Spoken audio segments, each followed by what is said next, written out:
ಪ್ರಧಾನಿ ಮೋದಿ ಮಿತವ್ಯಯದ ಕರೆಗೆ ಬಿಜೆಪಿ ನಾಯಕರು ಸ್ಪಂದಿಸ್ತಾ ಇದ್ದಾರೆ. ಇಂದು ಬಿಜೆಪಿ ರಾಜ್ಯಾಧ್ಯಕ್ಷ ವಿಜಯೇಂದ್ರ ಕಾರ್ಯಕ್ರಮವೊಂದಕ್ಕೆ ಭಾಗಿಯಾಗಲು ಮೆಜೆಸ್ಟಿಕ್ ಇಂದ ಕುಂಬಳಗೂಡಿಗೆ ಮೆಟ್ರೋದಲ್ಲಿ ಪ್ರಯಾಣ ನಡೆಸಿದ್ರು.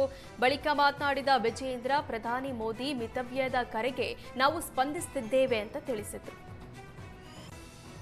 ಪ್ರಧಾನಮಂತ್ರಿಗಳೇ ಕರೆ ಕೊಟ್ಟಂತ ಸಂದರ್ಭದಲ್ಲಿ ವಾಹನದ ಬಳಕೆಯನ್ನು ಕೂಡ ನಾವು ಗಮನಿಸಬೇಕಾಗ್ತದೆ.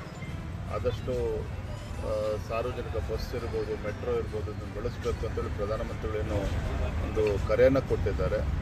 ಮತ್ತು ಅವರು ಇಡೀ ದೇಶದ ಪ್ರತಿಯೊಬ್ಬ ಪ್ರಜೆಗೂ ಕೂಡ ಒಂದು ರೀತಿ ಮಾದರಿ. ನಾನೊಬ್ಬ ರಾಜ್ಯದ ಅಧ್ಯಕ್ಷನಾಗಿ, ಕಾರ್ಯಕರ್ತನಾಗಿ ನನ್ನ ಕರ್ತವ್ಯ ಕೂಡ ಹೌದು. ಅದನ್ನು ನಾನು ಕೂಡ ಅನುಸರಿಸಬೇಕು ಅಂತೇಳಿ ಇವತ್ತು ಕುಂಬಳಗೋಡ್ನಲ್ಲಿ ನಮ್ಮ ಪ್ರಶಿಕ್ಷಣ ವರ್ಗ ಇದೆ, ಬೆಂಗಳೂರು ದಕ್ಷಿಣದ ಪ್ರಶಿಕ್ಷಣ ವರ್ಗ ಇದೆ. ತದನಂತರದಲ್ಲಿ ರವಿಶಂಕರ್ ಗುರೂಜಿ ಅವರನ್ನು ಭೇಟಿ ಮಾಡಿ ಅವರ ಆಶೀರ್ವಾದನ ಪಡೆದುಕೊಂಡು ವಾಪಸ್.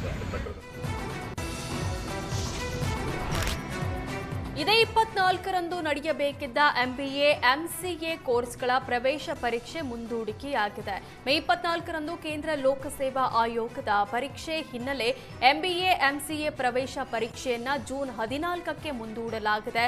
ಪರೀಕ್ಷೆ ಮುಂದೂಡಿಕೆ ಬಗ್ಗೆ KEA ಮಾಹಿತಿ ಕೊಟ್ಟಿದೆ.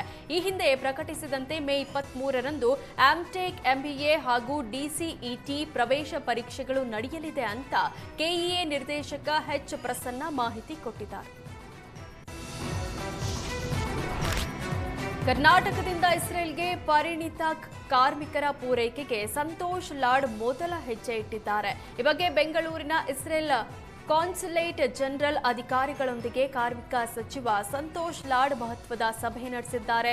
ಪರಿಣತ ಕಾರ್ಮಿಕರ ಕೊರತೆ ಎದುರಿಸ್ತಾ ಇರುವ ಮಧ್ಯಪ್ರಾಚ್ಯದ ಕೆಲವು ದೇಶಗಳಲ್ಲಿ ಕೆಲಸ ಮಾಡುವ ಕ್ಷಮತೆ ಇರುವ ರಾಜ್ಯದ ಕಾರ್ಮಿಕರಿಗೆ ಅವಕಾಶ ಕಲ್ಪಿಸುವ ಸಂಬಂಧ ಚರ್ಚೆ ನಡೆಸಲಾಗಿದೆ. ಈ ಬಗ್ಗೆ ನಡೆದ ಆರಂಭಿಕ ಹಂತದ ಸಭೆ ಇದಾಗಿದ್ದು, ಇದರ ಕಾರ್ಯಸಾಧ್ಯತೆಯ ಬಗ್ಗೆ ವಿವರವಾದ ವರದಿ ನೀಡುವಂತೆ ಅಧಿಕಾರಿಗಳಿಗೆ ಸಚಿವರು ಸೂಚಿಸಿದ್ದಾರೆ. ಅರಣ್ಯ ಇಲಾಖೆ ಅಧಿಕಾರಿಗಳು ಕಾರ್ಯಾಚರಣೆ ನಡೆಸಿ ಕಾವೇರಿ ವನ್ಯಜೀವಿ ಧಾಮದಲ್ಲಿ ಪ್ರಾಣಿಗಳ ಬೇಟೆಯಾಡ್ತಾ ಇದ್ದ 3 ಬೇಟೆಗಾರರ ಬಂಧನ ಮಾಡಲಾಗಿದೆ. ಪ್ರದೀಪ್, ಶಿವಸ್ವಾಮಿ ಹಾಗೂ ಜಗದೀಶ್ ಬಂಧಿತ ಆರೋಪಿಗಳಾಗಿದ್ದಾರೆ. ಮತ್ತೊಬ್ಬ ಆರೋಪಿ ಮಹಾದೇವ ಸ್ಥಳದಿಂದ ಎಸ್ಕೇಪ್ ಆಗಿದ್ದಾನೆ. ತಡರಾತ್ರಿ ಬ್ಯಾಟರಿ, ನಾಡ ಬಂದೂಕು ಹಿಡಿದು ಅರಣ್ಯದಲ್ಲಿ ಓಡಾಡ್ತಾ ಇದ್ದ ಬೇಟೆಗಾರರ ಸುತ್ತುವರಿದ ಅರಣ್ಯ ಸಿಬ್ಬಂದಿ ನಾಡ ಬಂದೂಕು ಹಾಗೂ ಮದ್ದು ಗುಂಡುಗಳನ್ನು ವಶಕ್ಕೆ ಪಡೆದಿದ್ದಾರೆ. ಇನ್ನು ಈ ಸಂಬಂಧ ಅರಣ್ಯ ಇಲಾಖೆ ಅಧಿಕಾರಿಗಳು ಕೋಡಿಹಳ್ಳಿ ಪೊಲೀಸ್ ಠಾಣೆಯಲ್ಲಿ ಪ್ರಕರಣ ದಾಖಲಿಸಿದ್ದಾರೆ.